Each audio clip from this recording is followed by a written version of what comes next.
मेरो साइनो अञ्चलका साथीहरू र सम्पूर्ण ओखलढुङ्गा जिल्लालाई सुशासनमा लानको लागि अमीर बाबु जिताऊ अभियानका सम्पूर्ण साथीहरू, म तपाईहरुको ध्यान केन्द्रित गर्न चाहन्छु। आज पनि हामी पाची पाची भनेर कुद्ने होइन। अमीर बाबु फागुन 21 को लागि के को लागि आवश्यकता पर्यो भन्ने कुराहरुमाथि चर्चा परिचर्चा गर्नुपर्छ भन्ने मेरो बुझाइ हो। पार्टीको हिसाबले म गाउँपालिका अध्यक्ष मात्र होइन, राष्ट्रिय विकास परिषद सदस्य समेत रहेका हुँ। तपाईलाई थाहा छ, यो सिङ्गो कोशी प्रदेशका अहिलेका महारानीज्यूहरूले मन्त्रीज्यूहरूले एकल निर्णय गरेर पठाएको राष्ट्रिय परिषद सदस्य हुँ। यहाँ पदको कुरा होइन, व्यवहार र पारदर्शिता, दूरदर्शी सोचको कुरा गर्न म आज यहाँ आएको हुँ। ओखलढुङ्गा जिल्लाले के मागिराखेको छ यो कुराहरुमाथि समीक्षा गर्नुपर्छ।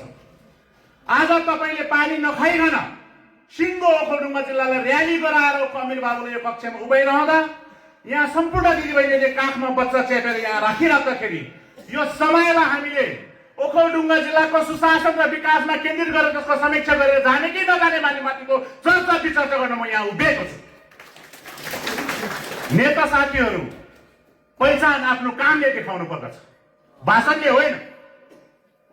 जेनजीको माग सुशासन हो, जेनजीको माग यो देशको उन्नति प्रगति हो, जेनजीको माग ओखलढुङ्गा जिल्लाको सर्वाङ्गीण विकासको लागि हो। आज जनता समाजवादी पार्टी नेपाल र म गम्बु शेर्पा 84 मा म आनिउ गरी गरी प्रदेश संगठनमा लेखा राखेको मान्छे हो भन्ने कुरा मलाई राम्रोसँग थाहा छ। तर ओखलढुङ्गा जिल्लाको समग्र विकासको लागि, ओखलढुङ्गा जेनजीहरूको मागको लागि जनता समाजवादी पार्टी नेपालले नेपाली कम्युनिस्ट पार्टीसँग साझा उम्मेदवारको लागि कार्य गर्ने एकता गर्यो।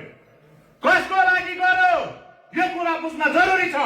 ओखलढुङ्गाले अमीर बाबु गुरुङको लागि गर्यो यो कुरा बुझ्नु छ ओखलढुङ्गाले। र अमीर बाबु गुरुङलाई गम्बु शेर्पाले आफ्नो राजनीति दाउमा राखेर किन अगाडि सारेको छ यो कुरा अमीर बाबु लगायतका सबै साथीहरूले बुझ्न जरुरी छ। यसको लागि म यहाँ उभिएको छु। साथीहरू, अमीर बाबु गुरुङसँग मेरो लगभग 7.5 वर्षको सङ्घर्ष हो अमेरिकामा।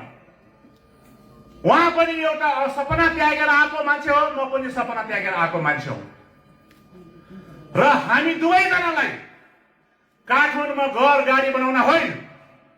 तपाईहरु लाल पूर्जा पल्टाएर हेर्नुहोस्, अहिले पनि मेरो नाममा लगभग 35-40 पनि जग्गा काठमाडौँ रेजिस्टर भएको पाइन्छ। एउटा ठाउँमा होइन, दुई ठाउँमा घर बनाएर बसेको मान्छे म हुँ। मेरै नाममा तपाईको 5वटा घर रेजिस्टर छ अहिले। म घरमाथि घर थप्न आएको होइन। म मेरो छोरा, म मेरो छोरी र मेरो जीवन सङ्गिनीलाई अमेरिकामा छोडेर ओखलढुङ्गाको सुशासन विकासको लागि उभिएको हुँ। र मसँग मिल्दो साथी को हो भन्दाखेरि अमीर बाबु हो भनेर अमीर बाबुको लागि म कार्य गरेको गरेर जनता समाजवादी पार्टी नेपाल ओखलढुङ्गा यसरी उभिएको हुँ। यो कुरा बुझ्न जरुरी छ। यहाँ कसैको व्याख्या विशेष होइन। तपाईहरु समग्र साथीहरु नेता हुनुहुन्छ भने काम गरेर देखाउनुहोस्। नेता आफैमा आफै जनताले मान्नेछ। तपाईहरुले चाहिँ आफैले परिचय गरिराख्नु पर्दैन। मेरो अनुरोध छ यहाँहरु साथीहरु, आज जसरी नेपालले खुरु खिच्देमा बनाइराखेको छ, खिच्देमालाई समृद्धिको बाटोमा र खिच्देमालाई सुशासनको बाटोमा हामीले हिँडिसकेको छौँ। यो कुरा आज जापान, अस्ट्रेलिया, युरोपदेखि अमेरिकादेखि हरेक नेपालले थाहा पाइसकेको अवस्था छ। र यो कसरी सम्भव हो भन्दा खिच्देमाको जनताको माया र खिच्देमाको जनताले हिम्मत गरेको कारणले गर्दा गम्बु शेर्पा र पासाङमा लगायत र कुमार सुनार लगायतको टिमले त्यो नेतृत्व गरिरहेको कुरा पनि ओखलढुङ्गालाई जगजाहेर हुनु पर्दछ। आज त्यसै गरेर हामीले एउटा दूरदर्शी सोच भएको नेता, एउटा आफ्नो लागि त्याग सबै त्याग गरेर चाहिँ जिल्लाको लागि हिजलिके गर्ने पर्ने अमीर बाबुलाई ओखलढुङ्गा जिल्लाको समग्र विकास र सुशासनको लागि एकजुट हुनको लागि ओखलढुङ्गाको जेनजी साथीहरूको मागलाई सम्बोधन र तिजजी शहीदहरूको लागि सम्मानको लागि ओखलढुङ्गामा अमीर बाबुको विकल्प छैन। यसको लागि जसपा नेपाल ओखलढुङ्गाले कार्य गरेको कुरा प्रश्न छ। मेरो अनुरोध छ यहाँ सम्पूर्ण साथीहरूलाई, अमीर बाबु गुरुङ प्रदेश नम्बर 1 को भौतिक पूर्वाधार विकास मन्त्री हुँदै गर्दा अहिले पनि रातो चित्त पल्टाइ हुन्छ त्यो योजनाको। ओखलढुङ्गा जिल्लाको प्रदेशकालाई रिङ रोडको परिकल्पना गरेर आज त्यो रिङ रोड लगभग मोलुङलाई छुइसकेको छ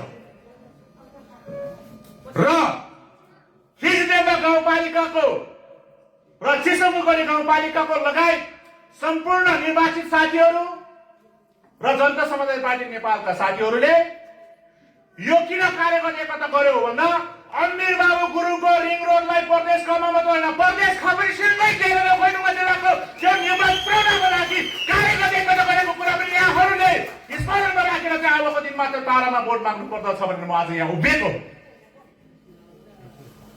मैले नेता मान्दै गर्दा मेरा समकालीन मित्र मेरो प्यारो मित्र यसले पनि हामी एउटै जीवी खड्का ज्ञानबहादुर खड्का ब्राकेट जीवी जो आफैमा आफ्नो परिवारदेखि लिएर हरेक सम्पन्न भएर पहिला पनि प्रदेशमा फेस गरिसकेर प्रदेश ख मैले भनेको छु जीवीको जिम्मा प्रदेश क निशान्त शर्मा र गम्बु शेर्पाको जिम्मा। यसो गरेर अमीर बाबुको योजनालाई र त्यो दूरदर्शी सोचलाई खिच्दै ओखलढुङ्गा सिङ्गो जिल्लालाई चाहिँ एउटा सेलरोटीको रूपमा लिएर यहाँको सर्वाङ्गीण विकास र यहाँको सुशासन र यहाँको विकास र जोडेर यहाँको युवाहरूको लागि युथ इन्टरप्रेन्योरसिपको चुनाव गर्नाले ओखलढुङ्गाका साथीहरू विदेशमा रहेर मैले अघि उठान गरेको गीतहरू जस्तो रुएर गाउन नपरोस् भन्ने त्यसको कोसिसको लागि हामी एकजुट भएको कुरा यहाँहरूमा म अवगत गर्न चाहन्छु।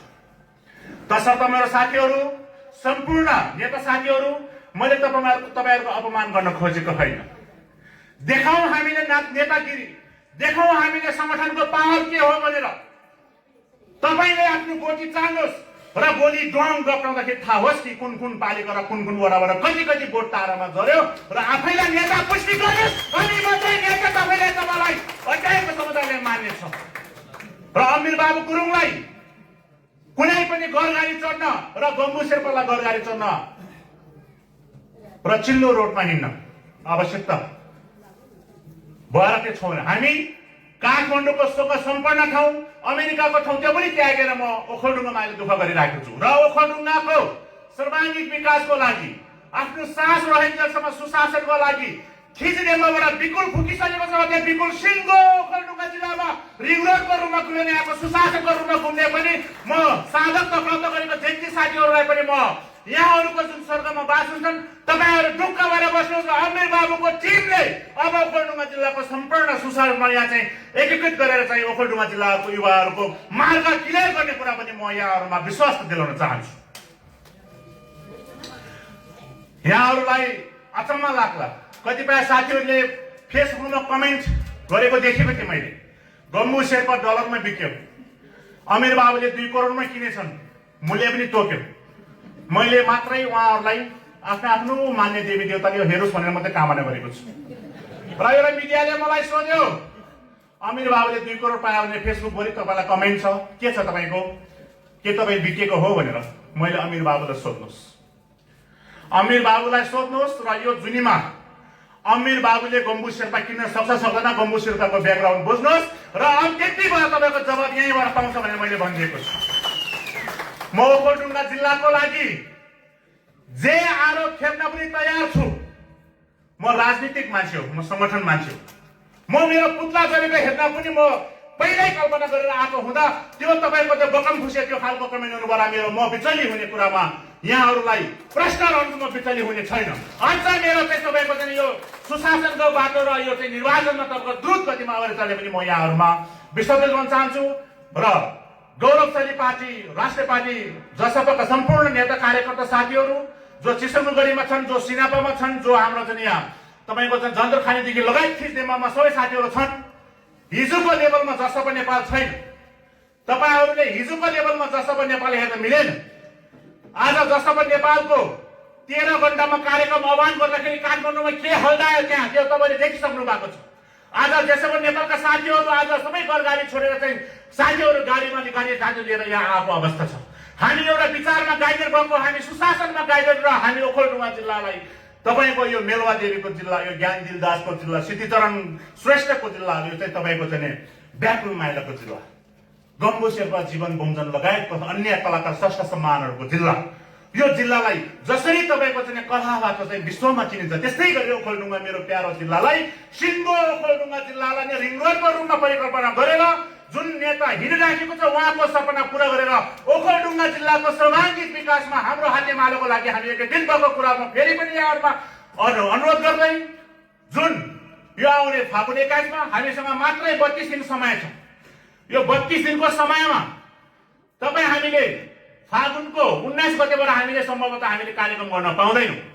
तसर्थ आज आएको साथीहरूले आफ्नो टोलमा आफ्नो वडामा आफ्नो पालिकामा कमान्डिङ सहित ती कन्फ्युजनमा रहेका ती साथीहरूलाई ती सबै साथीहरूलाई क्लियर बनाएर वाइ इज अनिल बाबु वाइ इज तारा यी कुराहरूलाई क्लियरिफिकेसन गरेर तपाईहरुले मत व्यापक चाहिँ तपाईको चाहिँ यो एउटा चाहिँ यो जुन अभियानमा लागेर फागुन 21 गते लामबद्ध रूपमा भएर अनुशासनपूर्वक भोट हालेर फागुनको 23 गतेको बेलुका 7:30 बजेको समाचारमा 5500 मतले जित गरेर अनिल बाबुको विजय भएको छ ओखलढुङ्गामा भन्ने एउटा समाचार सुन्न पाइयो। यसको लागि तपाईहरु सबैलाई लागि म विनम्र अनुरोध चाहन्छु।